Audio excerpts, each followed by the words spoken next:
Assalamualaikum warahmatullahi wabarakatuh. Selamat malam semuanya. Perkenalkan saya Nihayatul mewakili tim satu kelompok analisis resiko yang terdiri dari Zaidan, Nurul, Salsabila, dan juga Zabrina.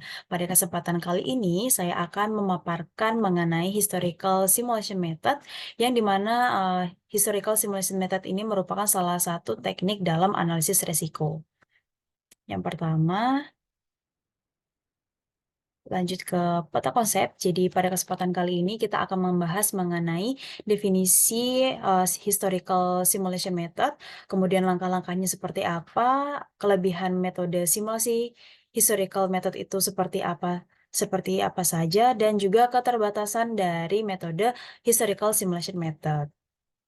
Yang pertama, apa sih historical simulation method itu? Jadi, historical simulation method itu merupakan salah satu teknik yang digunakan dalam analisis resiko keuangan untuk mengevaluasi perilaku potensial dari portofolio investasi ataupun instrumen keuangan tertentu, di mana metode ini didasarkan pada penggunaan data historis untuk mensimulasikan distribusi potensial dari return investasi di masa depan.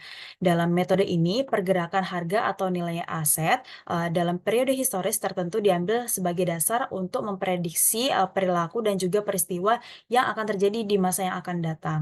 Sedangkan tujuan dilakukan dari metode ini adalah untuk memahami bagaimana suatu sistem atau proses akan bereaksi terhadap perubahan untuk mengidentifikasi resiko dan juga peluang serta membantu pengambilan keputusan. Lanjut ke manfaat dari historical simulation method, yaitu yang pertama memberikan wawasan tentang bagaimana suatu sistem atau proses akan bereaksi terhadap perubahan. Yang kedua, membantu mengidentifikasi resiko dan juga peluang. Yang ketiga, membantu pengambilan keputusan yang lebih baik.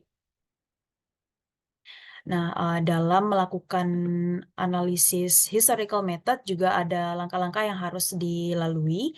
Yang pertama, pengumpulan data historis di mana, data yang digunakan itu biasanya data harga atau nilai aset yang relevan dan dikumpulkan dari periode historis yang sudah ditentukan. Biasanya mencakup harga saham, nilai tukar mata uang, atau harga komoditas tergantung pada jenis investasi atau instrumen yang sedang dianalisis. Kemudian, langkah yang kedua yaitu perhitungan return historis di mana return historis ini dari aset ataupun portofolio yang dihitung berdasarkan data harga historis. Return ini bisa dihitung sebagai perubahan persentase dalam harga atau nilai aset dari suatu periode ke periode berikutnya. Kemudian lanjut ke langkah yang ketiga yaitu perhitungan volatilitas historis, di mana volatilitas historis ini berguna untuk mengukur seberapa besar fluktuasi harga atau nilai aset dari waktu ke waktu.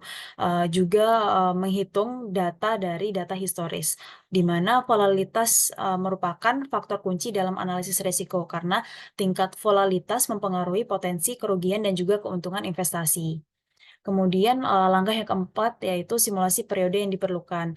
Sebuah, periode historis yang memadai dipilih untuk mensimulasikan perilaku ataupun peristiwa yang nantinya akan terjadi di masa yang akan datang. Di mana pemilihan periode dalam hal ini itu bervariasi tergantung pada preferensi analisis atau karakteristik khusus dari aset ataupun portofolio yang sedang dianalisis.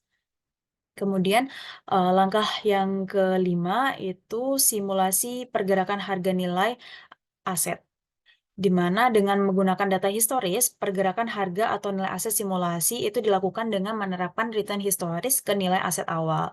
Proses ini memungkinkan untuk memperoleh serangkaian kemungkinan hasil di masa depan berdasarkan perilaku historisnya. Dan yang terakhir, melakukan evaluasi resiko. Jadi, setelah proses simulasi langkah-langkah yang sebelumnya tadi sudah selesai, resiko portofolio atau instrumen keuangan diukur dan juga harus dievaluasi. Dan ini melibatkan penggunaan metrik seperti value at risk, expected shortfall, ataupun analisis distribusi return. Kemudian, keuntungan yang diperoleh jika kita menggunakan, historical simulation method. Yang pertama, keuntungan utama dari metode simulasi historical method adalah, kemampuannya untuk memperhitungkan ketergantungan historis antara harga ataupun nilai aset, serta memperhitungkan perubahan dalam volatilitas sepanjang waktu. Namun, keterbatasan utamanya ini terletak pada asumsi bahwa di masa yang akan datang nanti, itu akan mencerminkan perilaku historisnya, yang tidak selalu terjadi, terutama dalam situasi pasar yang sangat, tidak stabil ataupun ketika terjadi perubahan struktural dalam pasar tersebut. Dan selain itu, metode ini juga cenderung kurang akurat, dalam prediksi peristiwa ekstrim atau yang tidak biasa. Kemudian, keuntungan selanjutnya yaitu mudah dipahami di mana, historical simulation method ini konsepnya relatif dan juga sederhana serta intuitif. Eee Keuntungan selanjutnya yaitu fleksibel, di mana, metode ini dapat diterapkan pada berbagai jenis aset dan juga portofolio, serta menangkap kejadian tak terduga, mmm, karena, peristiwa dan juga kejadian yang tidak terduga itu, eee, tidak bisa diperhitungkan oleh model teoritis biasanya. Lanjut ke kelemahan dari historical simulation method, itu ada 3. Yang pertama, tergantung pada masa lalu. Jadi asumsi dasarnya adalah masa lalu itu mencerminkan masa yang akan datang. Jadi kejadian ekstrem yang belum pernah terjadi sebelumnya, itu tidak akan pernah ditangkap oleh simulasi dari historical method. Kemudian, membutuhkan data yang banyak. Jadi semakin banyak data historis yang digunakan, semakin akurat simulasi yang ada. Namun, semakin banyaknya data ini memerlukan banyak waktu dan juga biaya. Dan jika tidak terpenuhi, data yang sedikit ini tidak akan menghasilkan, hasil analisis yang dapat dipercaya dan tidak dapat diandalkan. Yang terakhir, kelemahan yang terakhir yaitu tidak memperhitungkan perubahan struktural. Di historical simulation method ini kurang baik dalam memperhitungkan perubahan mendasar pada pasar keuangan, seperti perubahan peraturan ataupun munculnya teknologi baru. Kasus-kasus, yang sering menggunakan metode historical simulation method, yaitu yang pertama, simulasi untuk memprediksi dampak perubahan kebijakan ekonomi, yang kedua, simulasi untuk memprediksi resiko banjir, dan yang terakhir, simulasi untuk memprediksi hasil pemilihan umum. Dan pada kesempatan kali ini, kami mengangkat studi kasus yang digunakan adalah data sekunder yang diperoleh dari software MOS atau Mandiri Sekuritas Online Trading, di mana data yang diambil adalah data harga penutupan saham atau closing price setiap harinya untuk 9 saham yang masuk ke dalam kelompok saham JII atau Jakarta Islamic Index pada periode bulan Juni sampai dengan bulan November 2017. Di mana IHSG dan juga tingkat suku bunga BI yang terhitung mulai tanggal 1 Februari 2017 sampai dengan 19 Juni 2017.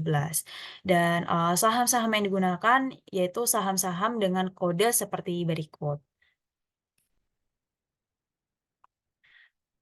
Kemudian lanjut ke langkah-langkah penelitian yang dilakukan. Pertama, itu melakukan analisis statistika deskriptif untuk data yang diperoleh. Kemudian melakukan uji asumsi single index model, menentukan portofolio optimal, menentukan bobot saham yang masuk ke dalam portofolio optimal, atau serta menghitung value at risk historical simulation method.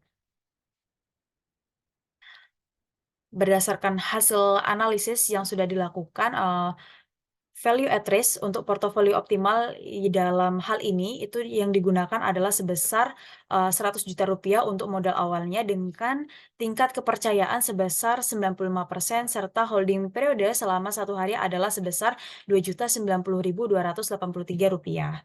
Dan value at risk untuk masing-masing sahamnya dengan modal, tingkat kepercayaan, dan juga holding periode yang sama dengan portofolio optimal adalah sebesar Rp2.258.600 untuk saham SMGR, Rp3.403.000 untuk saham UNTR, dan Rp2.564.200.000 untuk saham KLBF. Dan berdasarkan hasil penelitian tersebut, diperoleh kesimpulan bahwa terdapat 3 saham yang masuk ke dalam portofolio optimal, yaitu saham dengan kode SMGR, UNTR, dan juga KLBF. Untuk bobotnya masing-masing saham pada portofolio optimal yang telah terbentuk tersebut adalah sebesar 48,54% untuk saham dengan kode SMGR, 46,18% untuk saham UNTR, dan juga 5,28% untuk saham KLBF. Baik, itu saja pemaparan dari historical method dari sekian dari saya, terima kasih dan sampai jumpa.